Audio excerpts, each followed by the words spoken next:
Welcome to The Bitter Witness.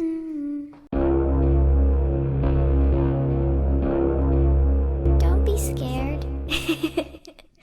Hello, welcome back. I'm Rebecca, and I'm your host for The Bitter Witness. I hope you've had a good week. I have been busy working in my gardens and my backyard. I've decided to give my backyard a makeover this year, as I have neglected it for a few years. I took out a giant pool a few years ago, and once I got that beast out and all the decking around it, I decided I was done working in the backyard. Anyway, I have been pulling vegetation to clear the yard, and I have found some buried treasure in the dirt. Giant slabs of flagstone that the former owner must have put in, and they've all sunk into the ground and been covered over in time. So it looks like I will be building more pathways in the backyard. I wish I could dig up some precious gems or some gold, but I seriously doubt that's going to happen. It is hot in Ontario. We have hit 30 degrees, which means summer is here. So you may hear my collage of fans running in the background. I don't think I could handle doing this episode without my fans directly on me. Well, that's about it for my little corner of Ontario. Let's get the business out of the way, shall we? If you like this episode or any episode, please head on over to the Patreon page and give the show some love. For less than a single slab of flagstone, you can help me to continue bringing you episodes each week. You can also support the show on Spotify. And don't forget to give the show a 5-star review over on Apple. Apparently it helps the show in the algorithm, which is, as you know, something I will never understand. Like, follow, and share the show on whatever platform you're listening to. Stop by our Facebook page or YouTube page. Leave a comment or share with everyone you know, or don't know for that matter. Everyone is welcome here. That's enough of the business. Let's get into this week's case. The dogs are sleeping behind me, so puppy ASMR will be brought to you by both Miley and Piper this week. So grab a cup of tea. Definitely put a shot in it, because this is a tragic case this week. Sit back and relax while I tell you about the Mayerthorpe tragedy.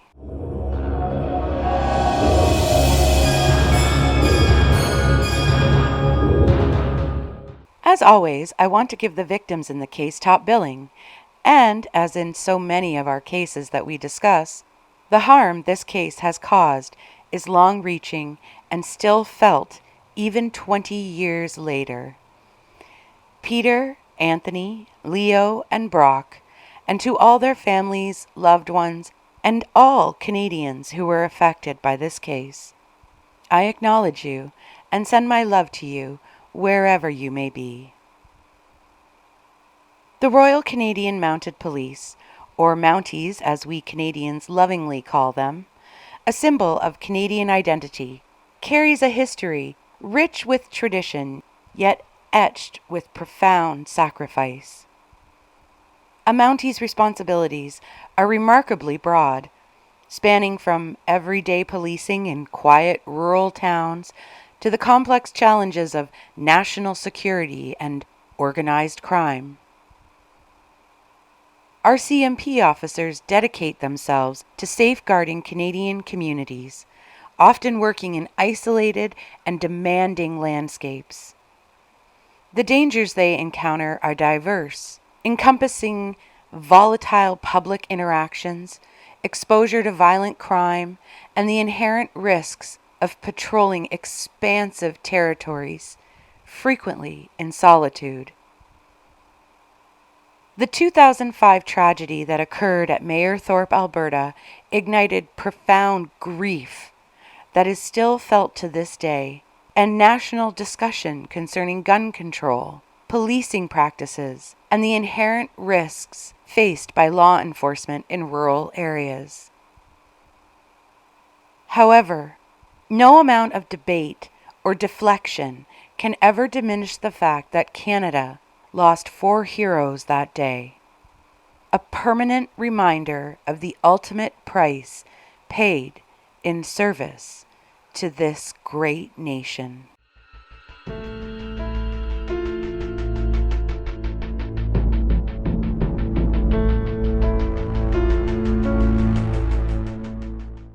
In the early hours of March 3, 2005, just outside of Mayerthorpe, Alberta, RCMP officers had inadvertently uncovered what appeared to be a chop shop and an illegal marijuana grow operation on the property of one James Roszko. During the initial stages of the discovery, Roszko fled the property. 2 RCMP officers were stationed at the farm to secure the crime scene. At approximately 10 a.m., 4 RCMP officers entered a large shed on the property. Gunfire erupted. When the gunshots ceased, Constables Peter Schiemann, Anthony Gordon, Lionide Johnston, and Brock Myrol are deceased. Found a short distance away from the fallen 4 is the murderer, James Roszko. Let's try and paint a picture of Roszko so we know who, or what, I should say, we are dealing with. We know that he was born in 1959 to William and Stephanie Roszko. He had 2 sisters. One sister, Georgina, died as an infant in 1952, and another sister, who I've chosen not to publish her name. James Roszko was a town nightmare. He terrorized Mayerthorpe for years. Townspeople were terrified of him, and rightly so. For some unknown reason, this shit rat was able to tiptoe around the law and rain havoc without really serving any serious jail time. According to reports, he had isolated himself on his farm. Actually, I think barricaded would be a better word to use. His property was encased with large iron fences, all padlocked. There is one report of an elections enumerator and a hydro worker who both had, at separate times, had to go out to Roszko's farm for different purposes. When they each arrived at the place and turned into the laneway, they both unknowingly drove over homemade spike strips, which punctured all their tires. Both made reports to the RCMP, and Roszko was charged and convicted with mischief. No jail time for that. In 2005, growing and selling and having marijuana was still illegal in Canada. It's not now. Well, I shouldn't say that. Now you are allowed to legally grow 4 plants per residence, and the person growing the plants has to be 19 and over. And you're allowed to buy marijuana and marijuana byproducts from the government-regulated weed shops. But back when this happened, the federal cannabis legislation didn't exist, so illegal grow-ops were big business. And our shit rat Roszko was a grower in Alberta. And where this case takes place, if you were to look at a map of Alberta, Mayerthorpe is almost dead center of the province. So if you know anything about Canada, you know this is most likely a very densely wooded area, and there is probably very little population in the surrounding areas. Once you hit a certain latitude in Canada and head north, it's pretty much wilderness and open land. There will be the odd big town or city sporadically placed, but anywhere in these isolated areas was really good for grow-ops.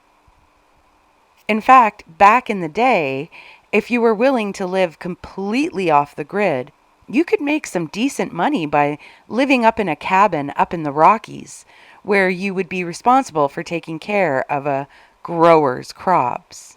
Not something that really ever tickled my fancy, but I do know people who have done it. Actually, if any law enforcement officers are listening to this, I don't know anyone who ever did it. Ever. Moving on. I'm going to give you a rundown of Roszko's criminal history. On February 18, 1976, Roszko was convicted of break-and-enter and theft and possession of stolen property. He was fined $150 on each count and placed on probation for 1 year. He was 17 years old at the time. November 19th, 1976, he's now 18 years old, he was convicted of theft under $200, effectively a shoplifting offense, and he was fined $250. January 24th, 1978, at 19 years of age, he was convicted of possession of stolen property over $200 and received a suspended sentence and probation for 18 months. April of 1979, 20 years old, he received his first in-custody sentence, 30 days for harassing telephone calls, and a further 15 days for 2 breaches of his probation. Then, for the next 11 years, there is nothing. That doesn't mean he stopped his bullshit. It just means he wasn't caught and charged and convicted. On December 5th, 1990, Roszko is 32 years old, and he was convicted of uttering threats. For this, he was fined $200. His last conviction happened on April 28th, 2000. Roszko is now 42 years old. He was convicted of sexual assault for incidents which occurred between January 1st, 1983 and December 31st, 1989. He was sentenced to 30 months in jail and prohibited from possessing weapons. So, 30 months in jail, that's 2.5 years for sexual assault. That is not enough. Especially when you find out the details of this, which I will tell you later in the episode. 30 months in jail was not enough. According to interviews of townsfolk during these time lapses between convictions, Roszko was wreaking havoc in town and the surrounding areas. Not even stealing the things that he wanted, just taking them. And the victims were just too scared to report him. They were terrified of the retribution that he would and did bring down on anyone who made a complaint against him. And up until this point, he really hadn't served any significant jail time for all of the shit that he was causing. So everyone in town knew he would be back out on the street lickety-split, and he would be out looking for vengeance for whoever put him in prison. According to one interviewee, Roszko would not only threaten the person who pissed him off or made a complaint against him, but he would threaten that person's family members. He was known to drive around town and point a gun at people who happened to be pissing him off, or their family members. One woman said that Roszko was angry with her for whatever reason, and one night he appeared outside her mother's house, stood in a window, and just pointed a gun at her mother.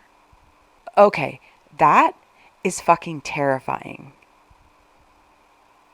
Roszko's father, William, who passed away about a year after the murders, was quoted in an interview stating that his son was a, quote, wicked devil, unquote. Roszko's mother, Stephanie, who passed away in 2014, along with her second husband in a car crash, was quoted in an article as saying, quote, "My son was not the devil. When he gets a grudge against someone, he will be mad at you for the rest of your life. That's just the way he is," unquote.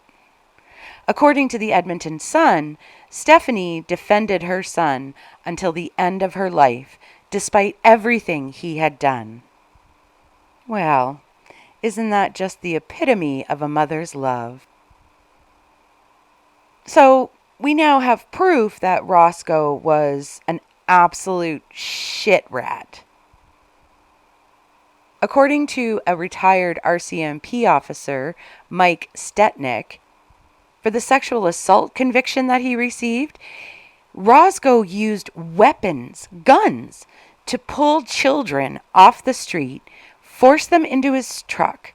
He would then take them back to his place, tie them up, sexually assault them, and take pictures of the assaults. As well, according to Stetnick, in a few cases, some witnesses who had made complaints against Roszko turned up dead or went missing before they could testify against him. So here again, we see more validation for the reasons of the gaps in the criminal history. These people were terrified of this shit rat. In fact, he sounds more like a fucking monster than a shit rat. So let's start at the beginning of the case. We need to go back to March 2nd, 2005. Two bailiffs arrived at Roszko's farm to repossess a truck. Roszko had bought himself a brand new Ford F-350, but he decided not to make the payments for the truck. At this point, he owed over $47,000 on the truck. When the bailiffs attempted to enter the property and take possession of the truck, Roszko just ignored the bailiffs, who were unable to actually enter the property because of a locked gate.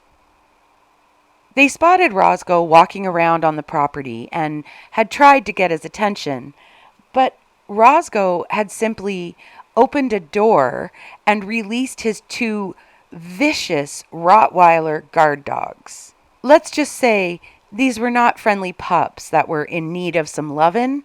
They were snarling, biting, snapping, giant dogs that appeared that all they really wanted to do was eat the two bailiffs for lunch. I would have peed myself if those two dogs had been released on me. I literally would have peed. So, as is standard procedure in a case like this, the bailiffs called the Mounties in for help securing the property. And to keep the peace, avoiding any confrontation with Roszko, and that would allow the bailiffs to repo the truck, if it was still on the property. When the bailiffs called the RCMP detachment to request officers, they were told, quote, "Don't go on that property. You are at Jimmy Roszko's. Stay off until we get there," unquote. While the bailiffs were waiting for officers to arrive at the property, they witnessed Roszko walk to a white truck, give the bailiffs the middle finger, yell out, "Fuck you," and jumped into the white truck and drive away. The bailiffs were at such a distance from where Roszko and the truck were that they weren't 100% sure if the truck that Roszko had taken off in was actually the truck they were there to repo. For all they knew, it could have been a different truck. Literally minutes after Roszko had driven off, 3 officers arrived at the property. A Corporal James Martin, a Constable Peter Schiemann, and Constable Julie Lettel arrived. Martin and Schiemann arrived in one cruiser, and Constable Lettel arrived in a second cruiser. I think before we go any farther, I should just clarify something. In Canada, we have several different levels of policing. We have some towns or cities, municipalities that have their own police force. The city I live in has their own force. But that doesn't happen in all municipalities or cities or towns. Then we have 3 provinces with their own provincial police: Ontario, Quebec, and Newfoundland and Labrador. For those of you who don't know, Newfoundland and Labrador are one province. In these provinces, the provincial police typically patrol or police any area where there isn't a municipal force. We also have First Nations police forces, and they have jurisdiction over the land and residents of their First Nations reserve or community. After that, we have the RCMP, or the Mounties as we call them. And the RCMP are our federal police force. They enforce the federal laws across the country and also act as the primary police force in all provinces and territories except Ontario, Quebec, and Newfoundland and Labrador. Now, this is just an approximation because I couldn't find the exact numbers anywhere, but the RCMP provides policing services to over 150 municipalities and 600 communities across the country. Canada being almost 10 million kilometers squared in size, we can basically say that we have Mounties from one end of the country to the other, and they have a lot of ground to cover. So back to the farm. When the Mounties arrived at the farm, after discussing the situation with the bailiffs, Martin and Schiemann decided to go and conduct a search for Roszko. Constable Lettle and the bailiffs waited at the lock gate with the two dogs barking and snarling. And this is why you should always keep large milk bones and a jar of peanut butter in your car. At the very least, it might have shut the dogs up for a bit. But since Roszko was a shit rat and a horrible person all around, he probably only fed those poor puppies bloody raw meat to make them more vicious.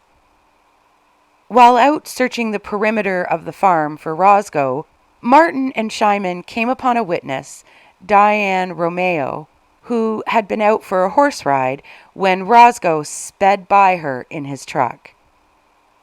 According to Diane, we knew how protective he is of what's his, and by the look on his face, we knew whatever was going on was bad, and we went inside and locked all our doors.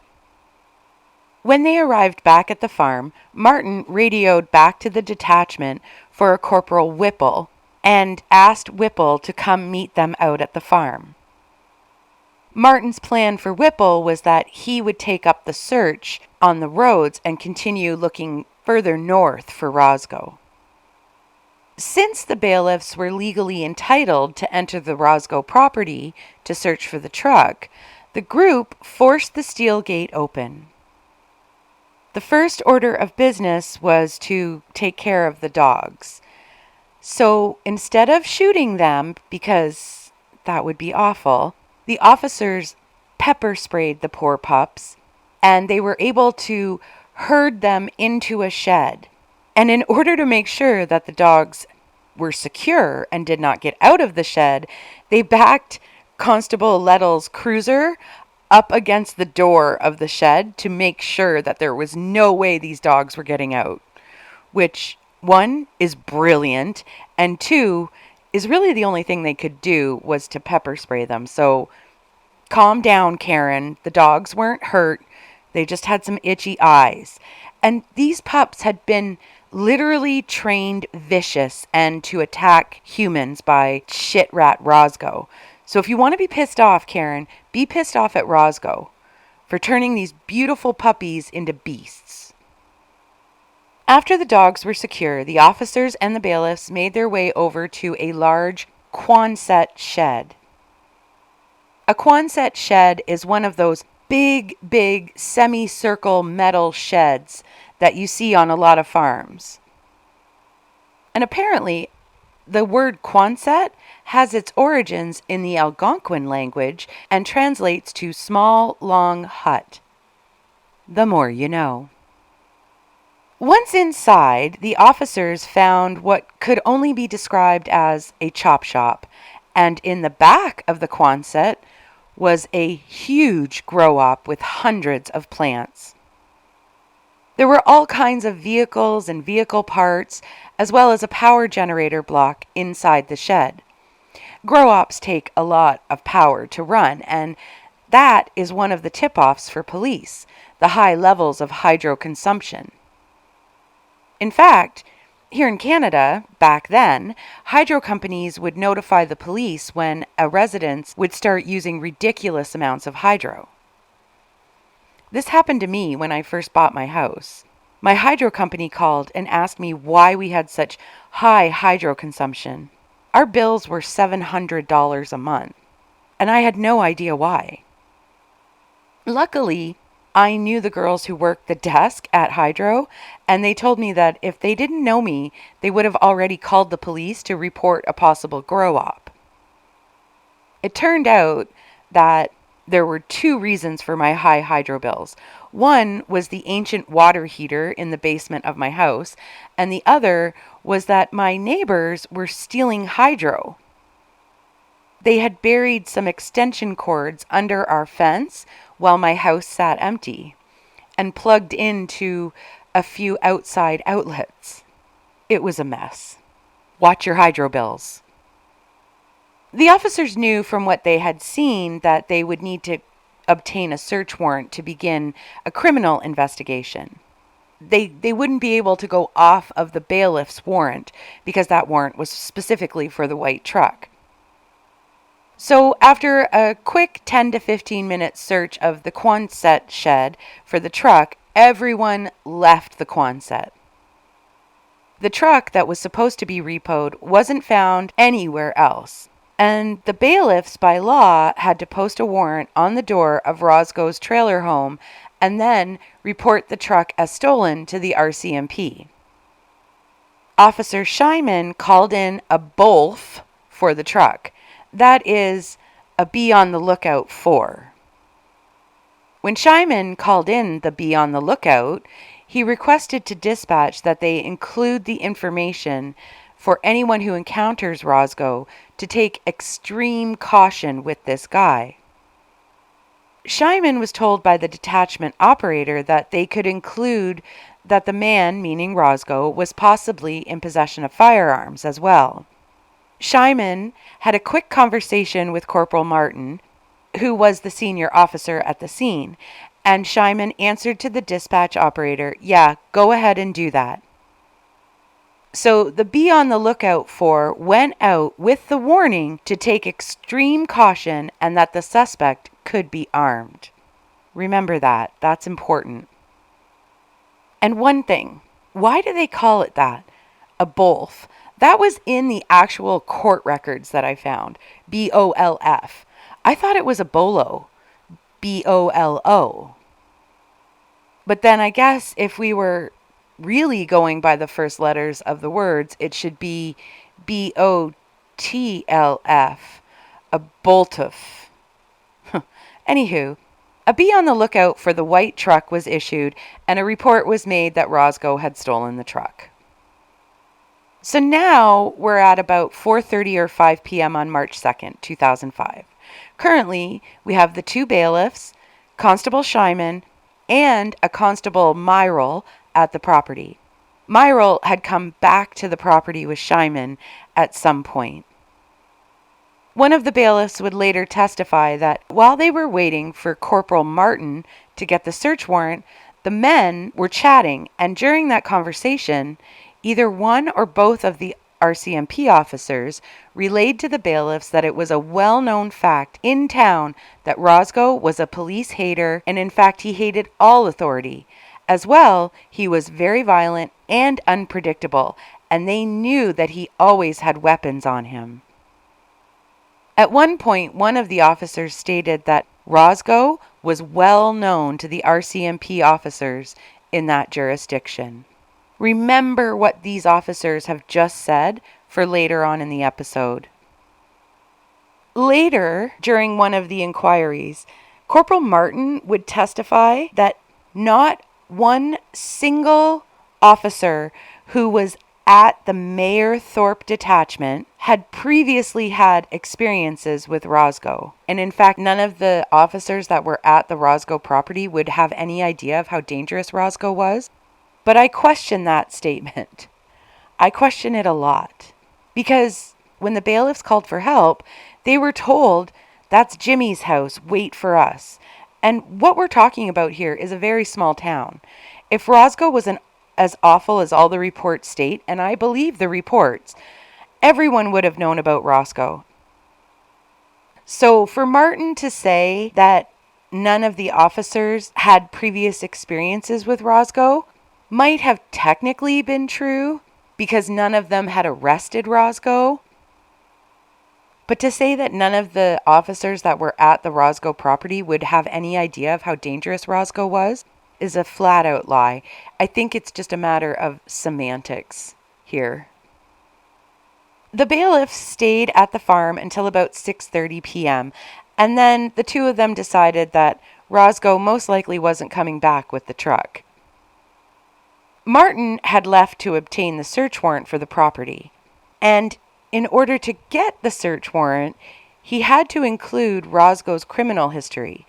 And when he pulled that criminal history, there was a big fat notation attached to it that read, quote, "Caution, violent," unquote. So if I'm reading that on a criminal record of someone, it immediately would put my defenses up when dealing with the guy. But according to Martin's testimony at the inquiry, he didn't put much stock in the caution because, according to Martin, 50% of criminal records have that warning on them. Yes, I'm sure they do. And you should be aware of them and take that into consideration when you are dealing with that individual. I mean, seriously, if someone within a police department has taken the time to write "caution, violent" on a police record, don't you think that they might have done it for a reason? I don't think they did it just for shits and giggles. While the warrant was being written up, the RCMP Green Team was notified, and they began preparing to head to the farm. The Green Team was a joint task force between RCMP and Edmonton Police to find and destroy grow-ops and prosecute those who ran them. As well, the auto theft unit was notified because of the chop shop, and they also began preparing to attend to Roszko's farm. Both the Green Team and the auto theft units were waiting to hear from Martin as to when they should head out to the Roszko property. So at this point, they're just preparing to go. They're getting everything together that they're going to need. They're letting everyone on the teams know that they're about to be called out and to stand by. Then there was talk amongst the RCMP officers and Martin that perhaps the emergency response team should be called out. The emergency response team would normally be present to deal with situations when the position of a suspect was known. And at that point, no one knew where Roszko was. So Martin decided that they didn't need to have the emergency response team brought out to watch the farm. Corporal Martin finally got the warrant and assigned duties to all members of his 12-member team. That was all the officers that they had in Mayerthorpe. It was decided that because they still had no idea where Roszko actually was, and there was a small chance that he might come back to the property, 2 of these officers would conduct roving patrols around the property, while the rest of the team would execute the search and seizure on the property. Martin briefed his officers, and he told them that Roszko had a violent past and that they were to take caution, and that while they were working at the property, they were to work in pairs. Then Martin left the property. Now we are at about 8:30 p.m. So there were already 2 officers who had remained to secure the farm, and the bailiffs were there until about 6:30, but they have left. RCMP procedure requires that the team clear all buildings on the property before beginning the seizure of the warrant. To clear a building, officers need to enter every room and search every nook and cranny. First, the officers cleared the mobile home. Once clear, they left 2 officers in charge of the trailer, and one of those officers was Constable Myrol. While inside the mobile home, they found that there was another smaller grow-op inside the trailer. As well, they found a radio scanner tuned to the white court frequency, which was a nearby detachment of the RCMP.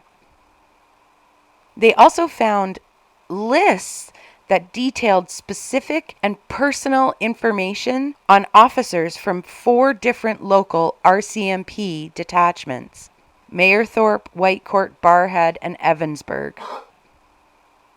These lists had the officers' names, car numbers, and cell phone numbers.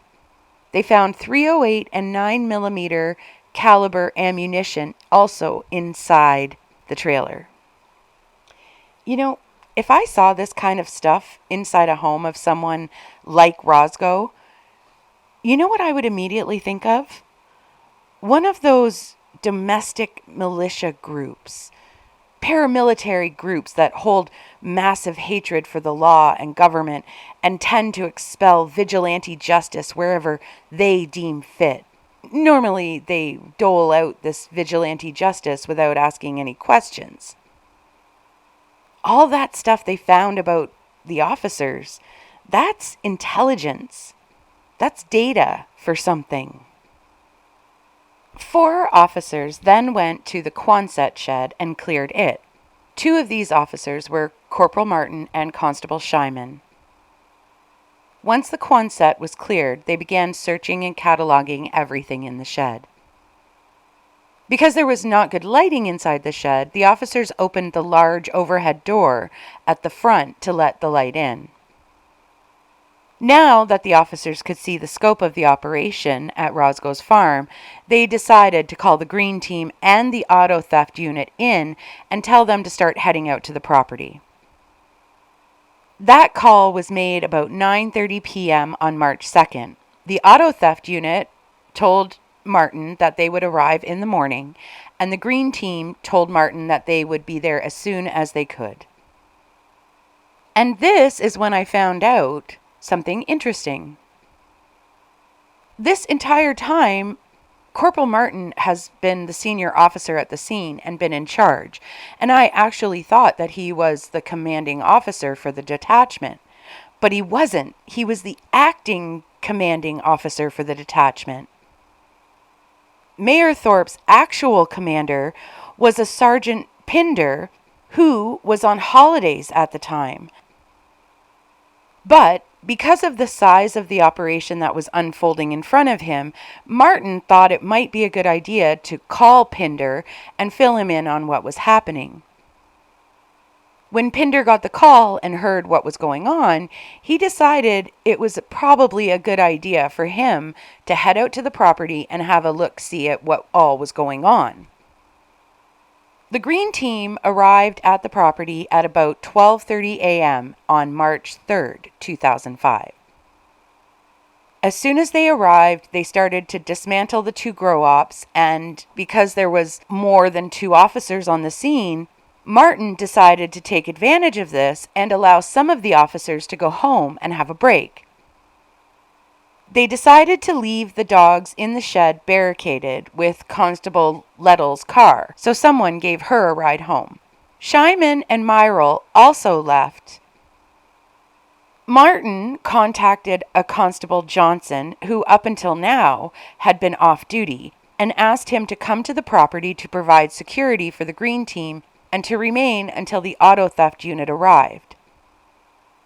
But because the property was isolated from town, Martin decided to ask for a second officer to provide security along with Constable Johnston. So Constable Gordon was contacted, and he made his way out to the property as well.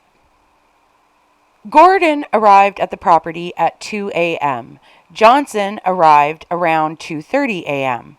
and the Green Team finished their work somewhere between 2:30 and 3 a.m. So by 3 a.m., we have only 4 RCMP officers on the scene: Corporal Martin, Sergeant Pinder, and Constables Johnston and Gordon. Martin decided to make it quite clear to Roszko, or anyone really trying to come to the property, that there was a very heavy RCMP presence. So he turned on the lights that were shining on the trailer and left the large door in the Quonset shed open and all the lights inside. He parked Johnston's marked cruiser on one side of the Quonset and Gordon's marked vehicle on the other side. He has literally lit up this property and put the cruisers in places where they would be seen. Right now, if anyone happened to look at the property, or if Roszko came back, he would think there was a very heavy police presence and lots of police activity going on. Martin and Pinder briefed Johnston and Gordon and instructed them to stay in communication with each other by way of radio. As well, they were to stay in touch with the Mayerthorpe detachment and the Operational Control Center, which is like the RCMP headquarters. In Alberta, there are two of these centers. One is in Edmonton and the other is in Red Deer, which are both over an hour away from Mayerthorpe. Johnston and Gordon had their issued sidearms, as well as a shotgun in each of their cruisers. Johnston also had a .308 rifle. Martin and Pinder told Johnston and Gordon that they were to stay alert and that they were allowed to leave their vehicles or move around the property if needed, and if they wanted to, they could reposition their vehicles throughout the night to make it look as though activity was actually happening. Martin and Pinder left the property sometime between 3:30 and 4 a.m. But at some point between when Martin and Pinder left the property and 10 a.m., Roszko was able to sneak onto the property and enter the Quonset without detection by Johnston or Gordon. We now go to 9 a.m. on March 3rd. Johnston spoke to Martin by phone and reported that nothing had happened throughout the remainder of the morning or night. Martin, at this point, is on his way to the detachment office. He arrives shortly after 9. When he arrives at the detachment, Constables Schiemann and Myrol were already there. Constable Schiemann was not in uniform as he was about to head out to Edmonton, as he was supposed to be picking up equipment that he was taking with him to a new assignment. Martin decided to send Myrol out to the property to help Johnston and Gordon to assist the auto theft unit, who would most likely be arriving shortly. Schiemann offered to drive Myrol out to the property. Martin agreed.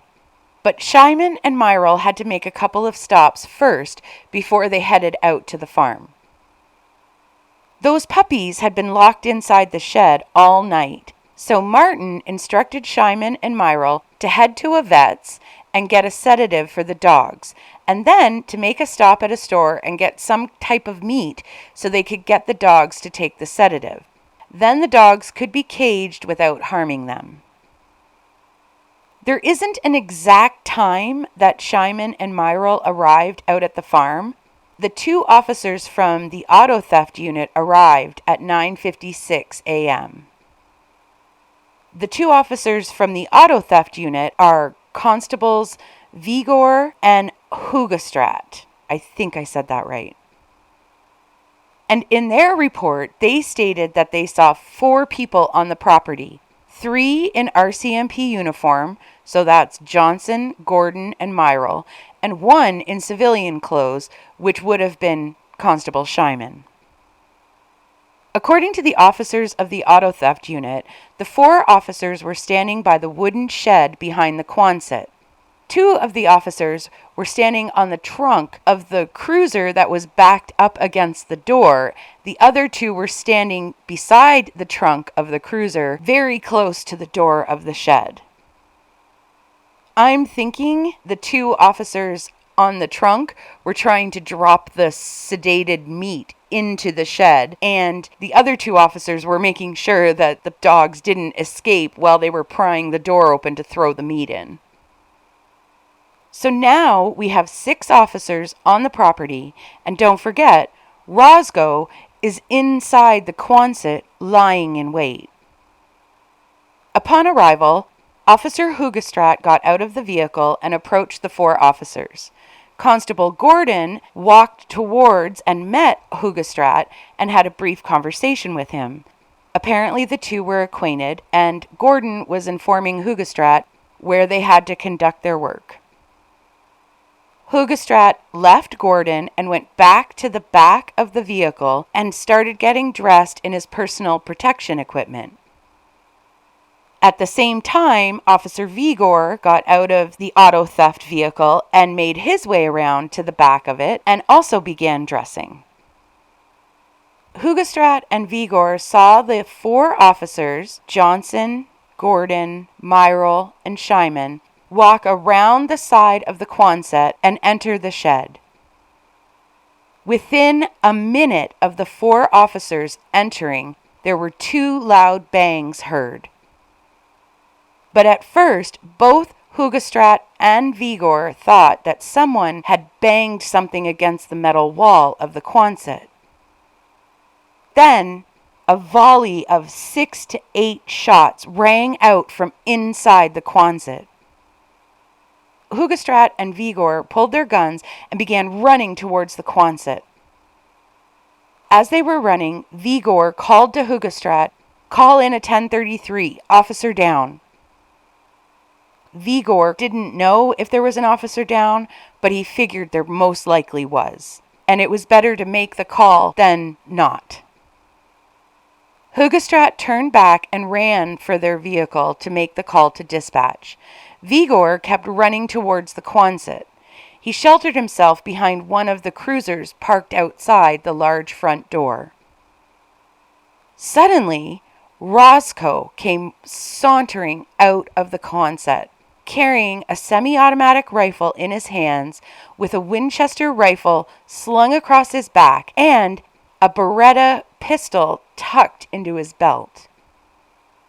Vigor testified at the inquiry that Roszko was just casually walking out of the shed as if nothing was going on. And suddenly, a surprised look came over Roszko's face as he realized that Vigor was behind the cruiser. Roszko swung the semi-automatic rifle towards Vigor and fired 2 shots quickly. One of the shots from Roszko shattered the front passenger door mirror of the cruiser that Vigor was behind. Vigor immediately returned fire. He shot 2 shots at Roszko. Roszko appeared to stagger back, and he retreated inside the Quonset.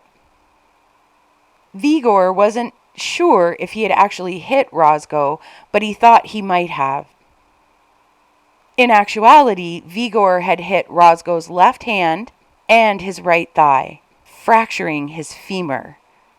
Nice shooting, Vigor. Vigor took the ceasefire opportunity to run for the auto theft vehicle where Hoogestraat was. When Vigor started running towards the vehicle, Hoogestraat started backing the vehicle up towards Vigor to give him some cover. Vigor reached the SUV and took cover behind it, as Hoogestraat drove the vehicle into a position so that Vigor was covered and away from the Quonset doors. During this time, while Vigor was taking cover and Hoogestraat was moving the auto theft vehicle, Roszko placed the barrel of his semi-automatic rifle to his chest and fired, taking his own life. Neither Vigor nor Hoogestraat have recollection of hearing this shot. But considering the heightened state that they were both in and the adrenaline that was pumping through them, and I'm sure both of their ears were ringing from all the gunfire, and given that the shot would have been muffled a bit because the barrel was touching Roszko's chest, it doesn't surprise me that neither of them heard the final shot. The shootout was over. Inside the Quonset, Constables Peter Schiemann, Anthony Gordon, Leo Johnston, and Brock Myrol were all deceased. As well, Roszko had taken his own life.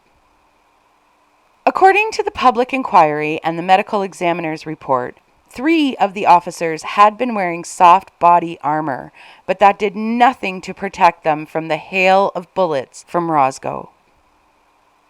Constable Schiemann was not wearing any body armor at all, as he was planning on heading to Edmonton that day and was wearing civilian clothes. According to the medical report, all 4 officers would have been unconscious within seconds of being shot, and all 4 would have died within 1 minute of receiving their gunshots. Constables Gordon, Johnson, and Schiemann died of multiple gunshot wounds to their body. Constable Myrol died of a gunshot wound to the head. This murderous rampage sent shockwaves not only through the small community of Mayerthorpe, but there was emotion throughout the entire country of Canada. How could this happen? How could 4 Mounties be slaughtered like this? There were news conferences and press releases galore. The families of the slain officers wanted answers. The Canadian people wanted answers. Even Queen Elizabeth called the families of the officers and the top brass in RCMP, demanding that someone be held accountable for this tragedy. But Roszko was dead. There was no one to take a quote-unquote public fall for what happened. Once the facts of what happened at the farm were known publicly, questions started to rise up here and there. Why were there only 2 officers left on a property for the night, given Roszko's history and given the size and scope of the investigation? Why was the emergency response team, green team, and auto theft unit not called to the property that night? By 10:13 a.m. on March 3rd, calls had already gone out to the emergency response team. The emergency response team arrived on scene at 11:52 a.m. The investigation started. Found near one of the back corners of the Quonset was a sheet, a pillowcase. Inside the pillowcase was a pair of work gloves, a can of bear spray, and a small water bottle. It was Roszko's nest outside the Quonset, where he had hidden until he was able to sneak inside the Quonset undetected. Roszko had come to the property well prepared to spend the night. Remember, this is the beginning of March in central Alberta. It's still really fucking cold out there. When Roszko's body was found, he was wearing long underwear, an undershirt, a fleece shirt, a winter weight bomber jacket, another fleece shirt on top of that, and 2 pairs of socks, and a winter toque and gloves. Roszko was also wearing a pair of socks over his boots, which we find out later, those socks were used as a way for Roszko to hide his footprints in the snow and silence them so that he wouldn't be detected as he was sneaking into the property and the Quonset. After a search of the entire property and surrounding areas, officials quickly realized that the white truck that Roszko had left the property in was nowhere to be found, which naturally raised the questions, where was the truck? And how did Roszko get back to the property? Police found a cell phone on Roszko's body, and once they were able to access the call logs, they found that he had called his mother, Stephanie, 6 times throughout the day and night before the killings. He had also made 5 calls to a man named Sean Hennessy. According to Stephanie, Roszko's mother, when Roszko called her, he told her he was in trouble and to please pray for him. In another call to her, he gave her instructions for his will and where she could find some money that he had hidden for her in his trailer. In another call, he told her that he was in a bunch of trouble with the police and he was looking for a place to hide his truck. Police would eventually find the truck parked on the lawn of Roszko's aunt's house, some 40 kilometers away from his farm. His aunt would later state that she told Roszko's mom, her sister, that Roszko was not allowed to leave his truck at her house, and she didn't even hear him park the truck on her lawn. Officers traced the serial number on one of the guns and found that it was a rifle that was registered to the grandfather of Sean Hennessy, the same Sean Hennessy that Roszko had called several times after he had fled from the farm.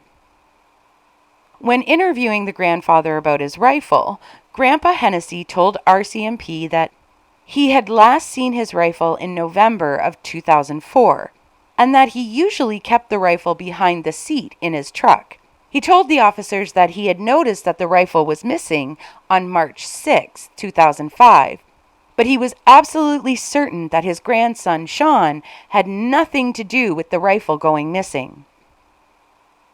Later, Sean's grandfather would state that he had actually lied to protect his grandson, and that, in fact, he had gifted the rifle to Sean.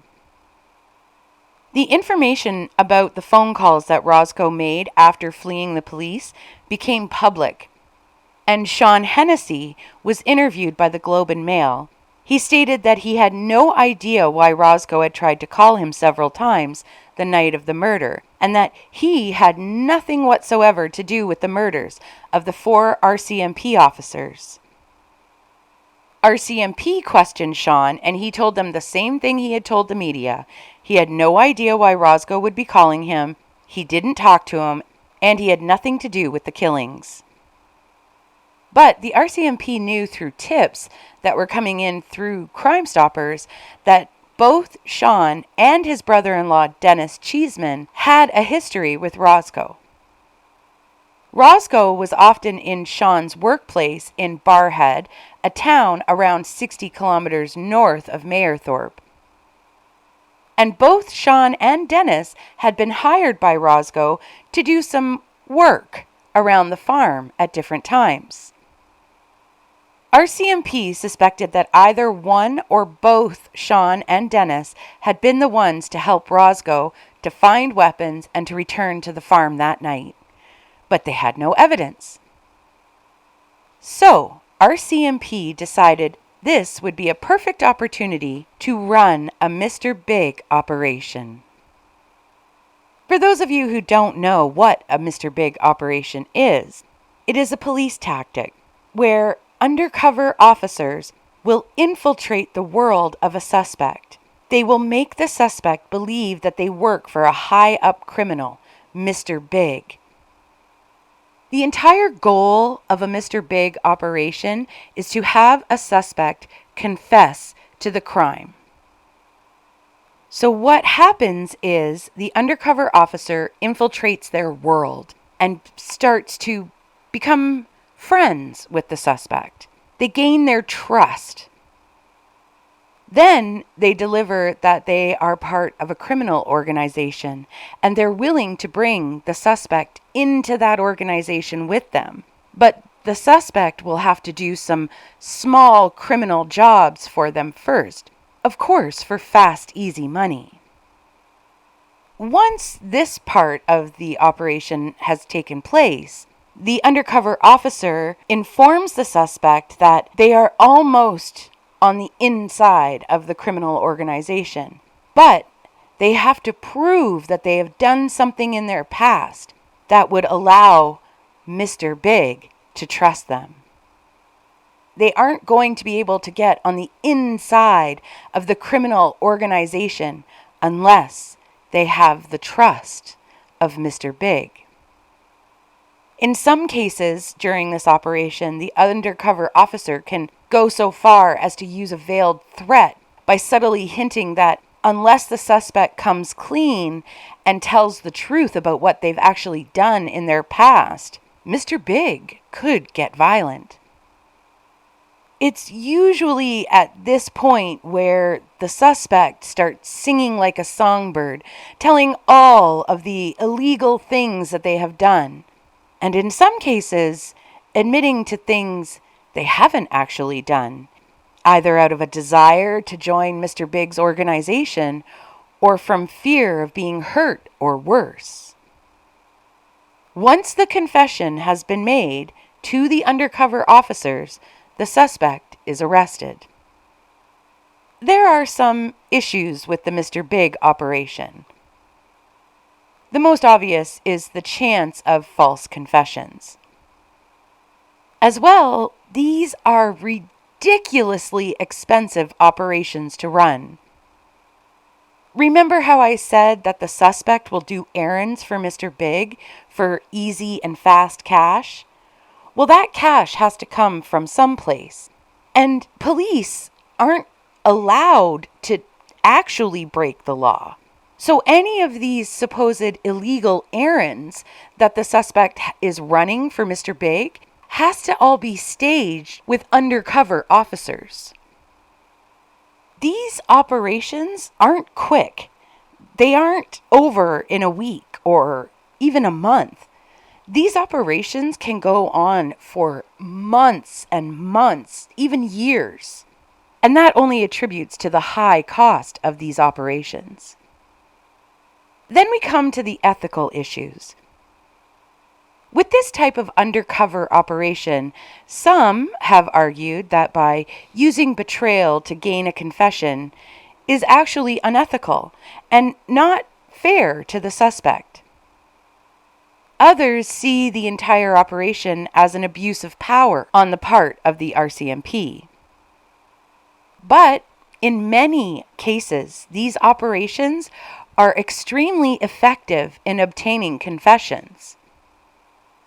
They are also quite effective in solving cold cases. By infiltrating and gaining trust, many cold cases have been solved, and in some cases, victims have been found that without these confessions may well never have been found. In many of these operations, the suspects not only make a confession, but usually will embellish their story with pieces of evidence that law enforcement might not have been able to find on their own. And once that evidence is corroborated, it is used against the suspect in court to gain a conviction. According to the RCMP, Mr. Big operations have very high success rates as long as they are carried out properly. So let's look at this Mr. Big operation and see how it all played out.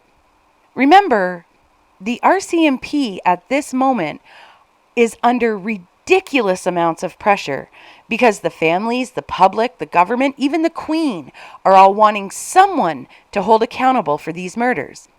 And well, let's face it, the RCMP isn't really going to want to admit that maybe they should have called in the emergency response team as soon as Roszko fled. But I'll get to my thoughts on that later. So we have the murders on March 3rd, 2005. Shortly after, it's discovered that the rifle Roszko had was registered to Sean Hennessy's grandfather, and they know that Sean has been called by Roszko a few times the night of the murders. RCMP interviewed Sean, and he said he didn't know Roszko that well. He had worked with him once on some rigs, and he'd helped out at his farm a few times, but that was it. Sean stated that he had spent the entire night of March 2nd at home with his family. Enter the first phase of the Mr. Big operation, which the RCMP named Operation Courage. In March of 2006, a man appeared in Mayerthorpe. He told everyone he was a welder and that he worked out of town. He began to befriend Sean and his brother-in-law Dennis Schiemann. Of course, this was the undercover officer. He cultivated a relationship quite quickly with Sean, and eventually he would propose a way for Sean to make fast money with no risk. But Sean wasn't really interested. He didn't really trust this guy, because even though he said that he worked out of town, the guy was never at work, but always had money to go do stuff. So Sean told the undercover officer he wasn't interested. He just wanted to work and look after his family. Meanwhile, the RCMP had been receiving even more tips through Crime Stoppers, and some of them were from Dennis Cheeseman's co-workers, all stating that Dennis had started bragging about how he and Sean had driven Roszko back to his farm the night of the murders, and that Roszko had been given a rifle by Sean, and that Roszko had told Sean and Dennis that he was going home to shoot up some cops. So on April 19th, 2005, Dennis was brought in for an interview. And at that time, he claimed he had been helping a coworker move on the night of the murders and had gotten home around 1 a.m. and went to bed. He also denied even knowing Roszko. After a few months of trying to get Sean to participate in the fake illegal activity, the RCMP realized that they were working on the wrong guy. They should have been trying to break Dennis, as he appeared to be the weaker link. So, the undercover officer who had befriended Sean was pulled back, and instead, a female officer was sent in. In order to get Dennis's attention, they had her car break down right in front of Dennis's work. She went in and asked Dennis for help, and while he was working on her car, she was working on him. You see, Dennis was a follower, not a leader. He had never had much luck with women. He just was a quiet kind of loner, you know? And he immediately became infatuated with this woman who all of a sudden wanted to spend all her time with him. She was able to convince Dennis to participate in a few fake illegal jobs. In the list of these jobs, when you hear this list, I want you to think of how many officers and how much money it would have taken to stage all of these fake illegal jobs for Dennis to participate in. He immobilized a trailer with bolt cutters so it could be stolen by the fake criminal organization. He then participated in stealing another trailer that was full of cigarettes. He transported weapons several times for the fake criminal organization. He also provided security for a staged diamond smuggling job. And then, because he had done such good work for the organization in all of those jobs, he was given the opportunity to take lead in a fake extortion job. I couldn't find details on what the extortion job was, but I can imagine what it was. During all this time, Dennis had confided in the female undercover officer that had been so awful for him and gut-wrenching, knowing what Roszko was going to do that night after they dropped him off. During these conversations, the female officer asked Dennis, "Well, why didn't you call the cops?" To which Dennis replied, "The cops wouldn't have arrested Roszko anyway. They never do. And if he did, Roszko would find out who had called and he would come after them. So it wasn't going to be me." He also told the officer that he himself had stolen the gun out of Sean's grandfather's truck, which wasn't true. It was an embellishment to make her like him more. And with that, it was time for Dennis to meet Mr. Big. Dennis was taken to British Columbia for the meeting. During the meeting with Mr. Big, who of course was another undercover officer, Dennis was asked to give Mr. Big something that would prove his worthiness to be brought into the organization. Dennis recounted his telling of how he and Sean had followed Roszko to a house to drop off his truck and then gave him the rifle and drove him back to the farm that night for Roszko to slaughter the 4 RCMP officers. Dennis informed Mr. Big that Sean was partners with Roszko in the grow-op, and that was why Roszko had come to Sean that night for help. Dennis told Mr. Big that Roszko had told them what he was going to do on the way back to the farm that night. Dennis was just a chatterbox while meeting Mr. Big. He even went so far as to tell Mr. Big that Roszko had pulled socks over his boots to hide his footprints in the snow. According to Dennis, Roszko was planning on killing any officers that were there, then burning the Quonset and the trailer down, then fleeing the country. And with that, on July 9th, 2007, both Sean and Dennis were arrested and charged with 4 counts of first-degree murder. This made the families of the victims, the government, and the Queen of England happy, but not the public of Mayerthorpe. They were outraged because, according to them, Sean and Dennis were good boys. People immediately felt that this was a frame job so that the RCMP wouldn't get blamed for leaving those officers out there without any backup. Personally, I have issues with the first-degree murder charges, but I understand why they decided to do that, and I'll talk about that a little later.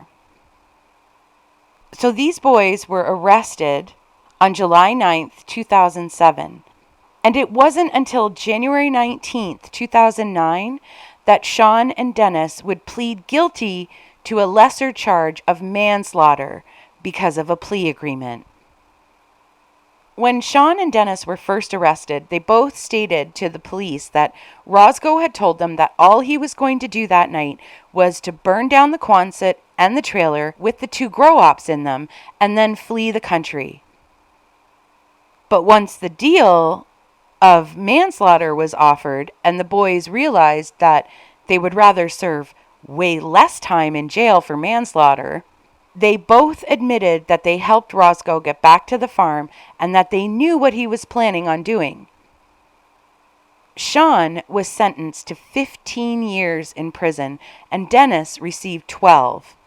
Both received credit for time served, which left Sean with about 10.5 years and Dennis with about 7 years to serve. Dennis was granted statutory release in 2013 after serving 2/3 of his sentence without incident. That means he was a good bitch in prison. And Sean was paroled in 2015. There is a memorial for the 4 slain officers that stands in Mayerthorpe, Alberta. It is entitled The Fallen 4. There has been much speculation, accusations of cover-ups and lies, finger-pointing, even court battles over final resting places throughout the years. But none of it alters the fact that James Roszko took the lives of Constables Anthony Gordon, Leo Johnson, Brock Myrol, and Peter Schiemann in cold blood while they were doing their jobs and trying to arrest a criminal and an absolute fucking monster. And that, my friends, is the horrifically awful case of the Mayerthorpe tragedy.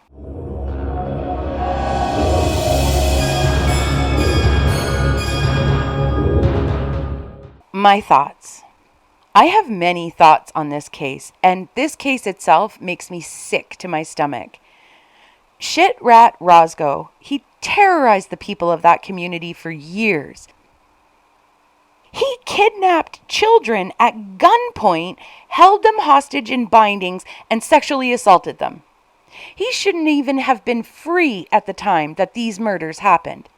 He should have been in a dungeon somewhere alone with a bowl of disgusting porridge in front of him. Sean and Dennis, since their releases, have continually denied actually having any involvement in this at all. Do I think that's true? No.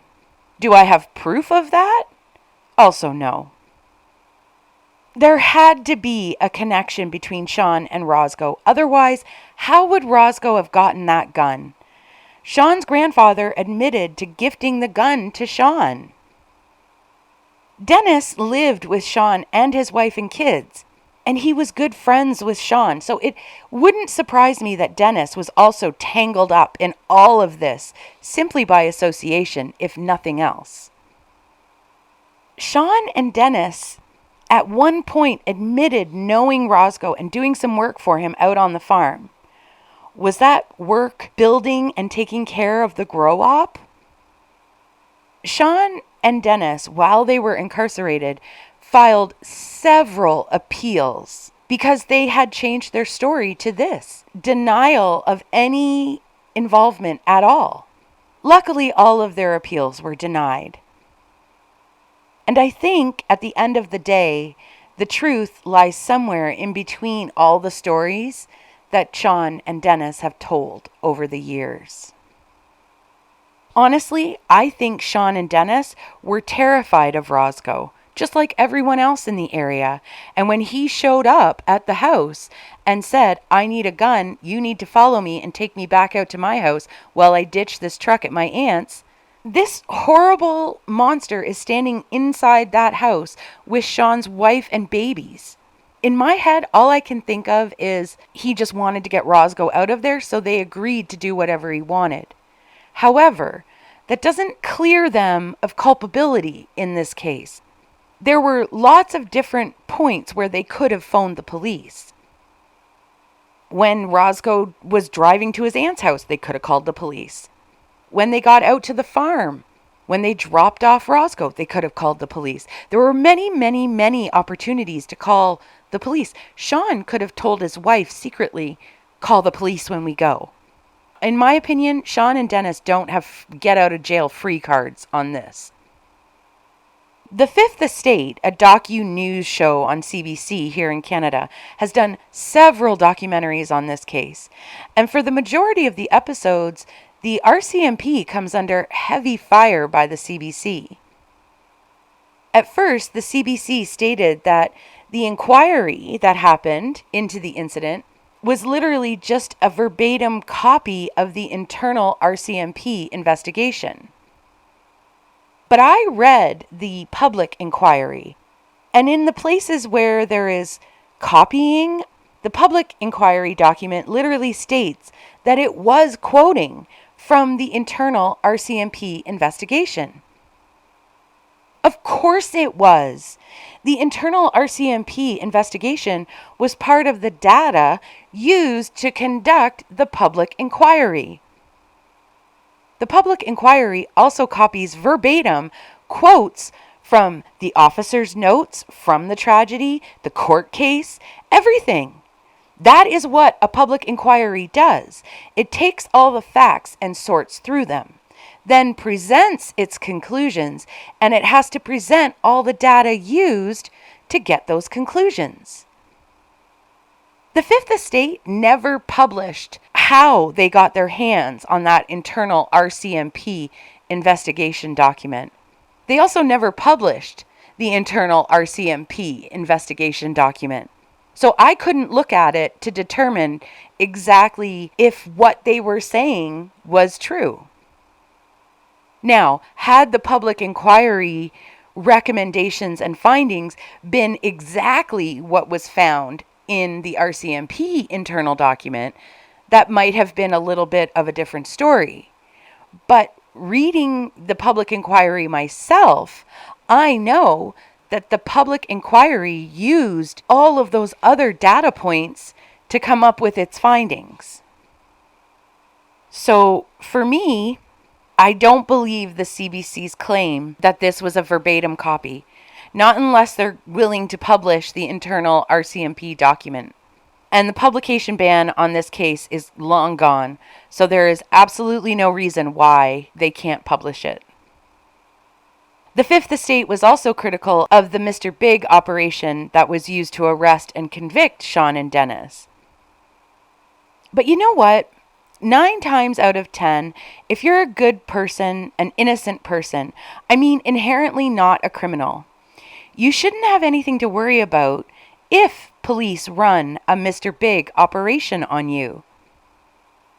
I don't think that the Mr. Big operations are all that bad. I think the concept of them is great. I think the execution and the price tag of them is insane. But if they are able to solve a cold case and bring home a victim to a family that is in pain and help to heal some of that pain by giving them the knowledge of what happened to their loved one, I'm all for it. Should Sean and Dennis feel violated because of the Mr. Big operation? Sure, they were lied to. But at the end of the day, they were involved in the deaths of 4 RCMP officers. And under Canadian law, if you play any part in the death of a police officer while that officer is in the course of acting out their duties, you're open to being charged and convicted of first-degree murder. If, and I think they were, the ones who drove Roszko back to the farm that night, they knew exactly what he was planning on doing. Otherwise, why would Roszko ask and take the rifle from Sean? He already had a pistol and a semi-automatic machine gun. Machine gun. I know nothing about guns. But he had 2 other guns on him. Look, if Roszko was just planning on burning down the Quonset and fleeing the country, he would have asked Sean and Dennis for some gasoline and a match. But he didn't. He asked them for a ride and a gun. Do I think the RCMP used Sean and Dennis as scapegoats? A little, yes. I think finding and arresting Sean and Dennis was more of a deflection. The RCMP wanted or needed to create as big a spectacle as they possibly could so that the families of the victims, the media, the general public wouldn't focus on the horrible errors that they made in the early stages of this case. Sort of like, hey, look over here at these 2. They knew what was about to happen and they did nothing. Just keep your focus over there. Pay no attention to us who dropped the ball and didn't keep our officers safe out at that farm. In Canada, whenever there is a death at a workplace, there is automatically a health and safety inquiry held. This is standard procedure. And the mandate of this inquiry is to see if there are any safety measures that could have been implemented for the worker or workers that may have kept them safer while performing the duties in which they became deceased or injured. Now, let me clarify. This type of inquiry does not go into policies or red tape bureaucracy that is sent down from on high. This inquiry is more focused on things like personal protection equipment, toxic substances in the workplace, broken equipment that should have been fixed prior to the incident where the injury was sustained. And this health and safety inquiry came up with the following recommendations for the RCMP. That the RCMP apply the principles of the National Resourcing Program in contract divisions, that nationally RCMP adopt a rifle plate for use by general duty members to provide protection against most rifle threats up to and including armor-piercing ammunition, and that all officers should be given the option to choose to wear a higher level of ballistic protection when they feel the threat warrants it. So basically, the recommendations from the Health and Safety Inquiry were that the RCMP needs to follow their own guidelines and implement all their safety resources to keep their officers safe, and that all officers across the country need to be wearing stronger body armor, something that will protect them against armor-piercing bullets. And that if an officer wants stronger armor than what they are issued, they should be given that stronger armor and allowed to wear it whenever they think they need to, without any interference from the bigwigs in the RCMP. These 3 recommendations from the Health and Safety Inquiry came under heavy, heavy fire in one of the Fifth Estate documentaries. The CBC basically said, so 4 men are killed and all you have to say is follow your policies and give them better body armor? CBC made it seem as though the inquiry fell short of actually getting to the root of the problem. But that was not what this inquiry was for. Like I said, this inquiry was looking at things like PPE and broken equipment and inadequate equipment.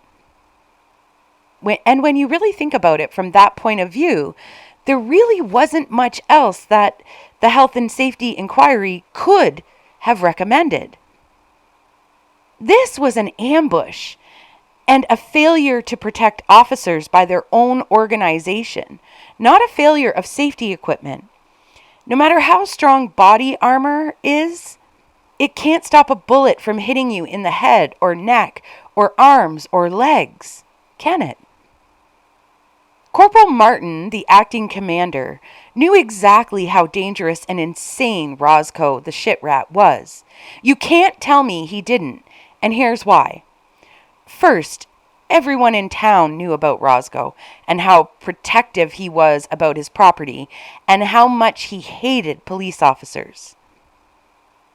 Second, even Constable Brock Myrol, who was one of the victims, knew how dangerous and evil Roszko was the day of the murder. And he had only been active with the RCMP for 3 weeks. He had been assigned to the Mayerthorpe detachment right out of the academy.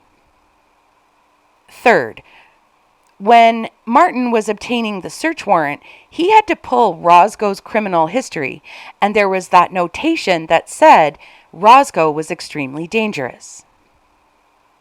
Fourth, when Peter Schiemann called in the Be on the Lookout for, there is a radio recording of him speaking with Martin in between when he instructs the operator to add a caution onto the notice to take extreme caution with Roszko, and when he agrees to have the operator add the statement, suspect could be armed. So Martin was standing right there and heard everything that Peter said to the operator. And he also would have heard the operator suggesting to add that Roszko might be armed and Peter agreeing to it. Those are my main reasons why I think Martin should have called the emergency response team in the minute that this all broke open. After finding all that stuff in the trailer, the lists of the officers from other detachments, their names, their cell phone numbers, their vehicle numbers, all that stuff. Like I said before, my brain immediately went to one of those domestic militia groups. While I was researching this case, when I was on Find a Grave on Roszko's page, there is a memorial thing left from 2020, which terrifies me. And all it says is left by Anonymous on February 7th, 2020. The sentiment in the message is our brave hero. So now I'm even more convinced that Roszko was part of some kind of underground militia or paramilitary group. But I don't have any proof other than that one message on Find a Grave, and that could have just been some jackass being an idiot. But because of that, if my mind went to it, you can't tell me that someone else's mind didn't go to it that was on the property that night. For all they knew, Roszko had left the property in the truck to go get more of his militia buddies and bring them back. Pinder, who was the actual commander of the detachment, thought that this whole thing was serious enough to attend the crime scene that night, even though he was on vacation. Then Martin and Pinder gave instructions to Constables Gordon and Johnson to keep in communication with each other and the surrounding detachments and what I'm calling the head office of the RCMP in Edmonton. Why would you tell them to do that if you weren't worried about their safety? It's like a mom. When my boys go back to school after being home for a visit, I tell them to let me know when they get there. That's this. I do that because I'm worried about their safety when they are away from me, when I can't be there to help them or protect them. That's why I tell them to keep in contact and message me when they arrive at their destination. It's the exact same thing here. Why else would you want them to keep in communication if you weren't worried about them? If Pinder and Martin weren't worried about the safety of these two officers, they would have left at 4 o'clock in the morning when they did and said, "See you in the morning, boys, we'll bring coffee." Also, before they left, Martin and Pinder turned on all the overhead lights and positioned the squad cars in an attempt to make it look like there was more officers on the property than there really was. Again, why would you do that if you had no concerns about the safety of the two men you were leaving out there alone? You don't try to do something to try and preemptively protect someone or create a false scenario in the hopes of deterring someone from attending a property if you think that there is no chance of that person coming to the scene and causing harm. In my opinion, and this entire thing is my opinion, Martin should have called in the emergency response team when he called in the green team and the auto theft unit. He should have told them all to come immediately to the crime scene without delay. Even without worrying about any harm coming to the two officers that they left alone there. That was a huge crime scene, and that was too much for the officers that they had to secure the crime scene. No. Even though nothing happened to harm those two officers during the night while they were standing guard, Roszko was still able to sneak onto the property and hide himself in the Quonset without them knowing. That means there was not enough people on the property. Some would argue that the cost of bringing in the emergency response team out on the 2nd of March would have been too great to justify their presence. To that, I say, the cost was even higher when you had to call them out the very next morning. And that cost was the lives of 4 RCMP officers.